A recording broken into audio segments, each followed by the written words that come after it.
आइए दोस्तों, आज जानते हैं कार्ल मार्क्स इनके बारे में, जो कि एक जर्मन दार्शनिक, अर्थशास्त्री, इतिहासकार, राजनीतिक सिद्धांतकार, समाजशास्त्री, पत्रकार, राजनीतिक अर्थव्यवस्था के आलोचक, समाजवादी क्रांतिकारी और वैज्ञानिक समाजवाद के प्रणेता थे। उनके सबसे प्रसिद्ध शीर्षक 1848 के पैम्फलेट द कम्युनिस्ट मैनिफेस्टो और चार खंड दास कैपिटल 67 से 1883 है। मार्क्स के राजनीतिक और दार्शनिक विचारों का बाद के बौद्धिक, आर्थिक और राजनीतिक इतिहास पर अत्यधिक प्रभाव पड़ा। उनका नाम एक विशेषण, एक संज्ञा और सामाजिक सिद्धांत के स्कूल के रूप में इस्तेमाल किया गया है। इनका जन्म 5 मई 1818 को जर्मनी के राइन प्रांत के ट्रियर नगर में एक यहूदी परिवार में हुआ था। 1824 में इनके परिवार ने ईसाई धर्म स्वीकार कर लिया। 17 वर्ष की अवस्था में मार्क्स ने कानून का अध्ययन करने के लिए बॉन विश्वविद्यालय जर्मनी में प्रवेश लिया। तत्पश्चात उन्होंने बर्लिन और जेना विश्वविद्यालयों में साहित्य, इतिहास और दर्शन का अध्ययन किया। इसी काल में वह हिगेल के दर्शन से बहुत प्रभावित हुए। 1839-41 में उन्होंने डीमोक्रिटस और एपिक्यूरस के प्राकृतिक दर्शन पर शोध प्रबंध लिखकर डॉक्टरेट की उपाधि प्राप्त की। उन्होंने 1843 में जर्मन थिएटर समीक्षक और राजनीतिक कार्यकर्ता जिनी वॉन वेस्टफेलन से शादी की। अपने राजनीतिक प्रकाशनों के कारण मार्क्स राज्य विहीन हो गए और दशकों तक लंदन में अपनी पत्नी और बच्चों के साथ निर्वासन में रहे, जहां उन्होंने जर्मन दार्शनिक फ्रेडरिक एंगल्स के साथ मिलकर अपने विचार विकसित करना जारी रखा और ब्रिटिश म्यूजियम रीडिंग रूम में शोध करते हुए उन्होंने उनके लेखन को प्रकाशित करते रहे। समाज, अर्थशास्त्र और राजनीति के बारे में मार्क्स के आलोचनात्मक सिद्धांत, जिन्हें सामूहिक रूप से मार्क्सवाद के रूप में समझा जाता है, मानते हैं कि मानव समाज वर्ग संघर्ष के माध्यम से विकसित होते हैं।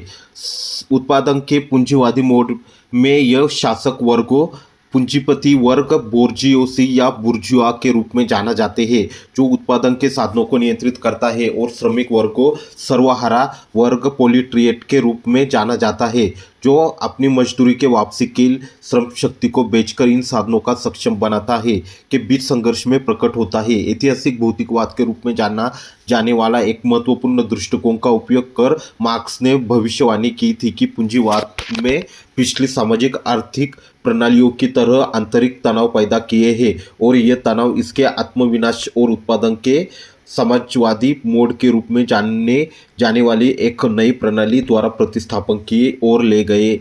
मार्क्स के लिए पूंजीवाद के तहत वर्ग विरोध उसकी अस्थिरता और संकट प्रवण प्रकृति के कारण श्रमिक वर्ग की वर्ग चेतना के विकास को आगे बढ़ाएगा, जिससे उनके राजनीतिक सत्ता पर विजय होगी और अंततः एक वर्गहीन उत्पादकों के मुक्त संघ साम्यवादी समाज की स्थापना होगी। मार्क्स ने सक्रिय रूप से इसके कार्यान्वयन के लिए दबाव डाला, तर्क देते हुए कि मजदूर वर्ग को पूंजीवादी को खत्म करने और सामाजिक आर्थिक मुक्ति लाने के लिए संगठित सर्वहार क्रांतिकारी कार्रवाई करनी चाहिए। मार्क्स को मानव इतिहास में सबसे प्रभावशाली व्यक्तियों में से एक रूप में वर्णित किया गया है, और उनके काम की प्रशंसा और आलोचना दोनों की गई है। अर्थशास्त्र में उनके काम ने श्रम और पूंजी के संबंध के बारे में कुछ मौजूदा सिद्धांतों के लिए आधार तैयार किया। दुनिया भर में कई बुद्धिजीवियां, श्रमिक संघों, कलाकार और राजनीतिक दलों को मार्क्स के काम से प्रभावित हुए हैं, जो अक्सर इनके विचारों को संशोधित या अनुकूलित करते हैं। मार्क्स को आमतौर पर आधुनिक सामाजिक विज्ञान के प्रमुख वास्तुकारों में से एक के रूप में उद्भूत किया जाता है। उन्होंने साम्यवादी समाज की स्थापना की है। अर्थशास्त्र में उनके काम ने श्रम और पूंजी के संबंध के बारे में कुछ मौजूदा सिद्धांतों के लिए आधार तैयार किया गया है। दुनिया भर में कई बुद्धिजीवियों, श्रमिक संघों, कलाकार और राजनीतिक दलों को मार्क्स के काम से प्रभावित हुए हैं, जो अक्सर उनके विचारों को संशोधित या अनुकूलित करते हैं। मार्क्स को आमतौर पर आधुनिक सामाजिक विज्ञान के प्रमुख वास्तुकारों में से एक रूप में उद्भूत किया जाता है। आइए जानते हैं उनके जीवन के बारे में। शिक्षा समाप्त करने के पश्चात 1842 में मार्क्स उसी वर्ष कोलोन से प्रकाशित राइन समाचार पत्र में पहले लेखक और तत्पश्चात संपादक के रूप में सम्मिलित हुए, किंतु सर्वहारा क्रांति के विचार के प्रतिपादन और प्रसारण कारण के कारण 15 महीने बाद ही 1843 में उस पत्र का प्रकाशन बंद करवा दिया गया। मार्क्स पेरिस चले गए। वहां उन्होंने ड्यूस फ्रांचोसिस जारबुशर पत्र में हिगेल के नैतिक दर्शन पर अनेक लेख लिखे। 1845 में वह फ्रांस से निष्कासित होकर ब्रुसेल्स चले गए और वहीं उन्होंने जर्मनी के मजदूर संगठन और कम्युनिस्ट लीग के निर्माण में सक्रिय योग दिया। 1847 में एंजल्स के साथ अंतर्राष्ट्रीय समाजवाद का प्रथम घोषणापत्र कम्युनिस्ट मैनिफेस्टो प्रकाशित किया। 1848 में मार्क्स ने पुन कोलन में राइनिशे जुतुंग का संपादन प्रारंभ किया और उसके माध्यम से जर्मनी को समाजवादी क्रांति का संदेश देना आरंभ किया।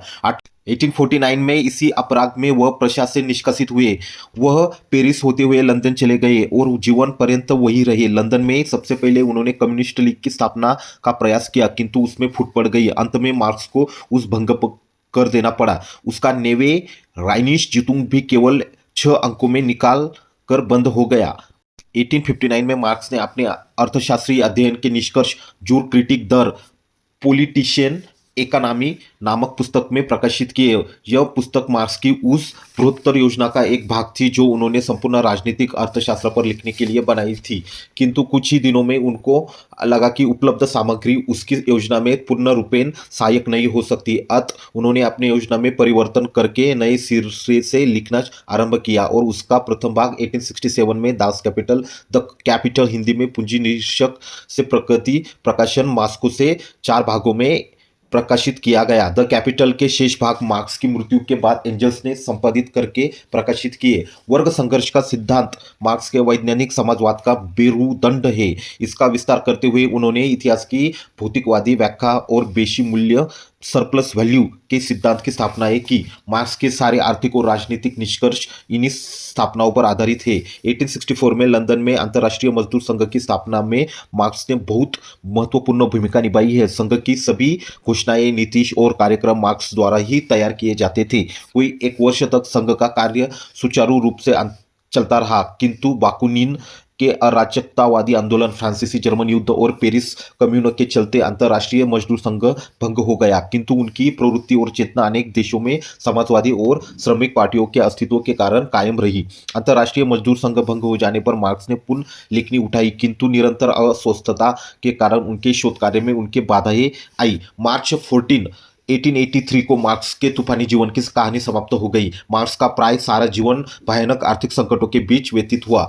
उनकी 6 संतानों में 3 कन्याएं ही जीवित रही।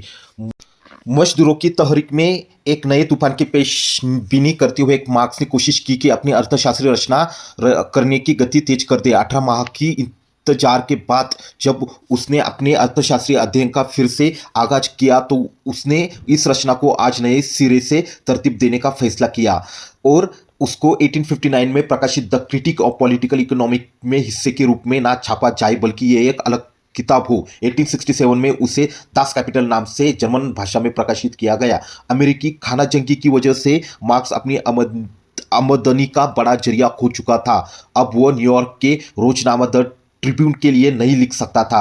उसके बाल बच्चों के लिए इंतहाई मुश्किलों का जमाना फिर आ गया। इसी हालत में अगर एंगल्स की तरफ से मुतवातिर और बेगरज माली इमदाद ना मिलती तो मार्क्स कैपिटल की तकमील ना कर सकता। द कैपिटल में कार्ल मार्क्स का प्रस्ताव है कि पूंजीवाद के प्रेरित बल श्रम, जिसका काम अवैतनिक लाभ और अधिशेष मूल्य के परम स्रोत के शोषण करने में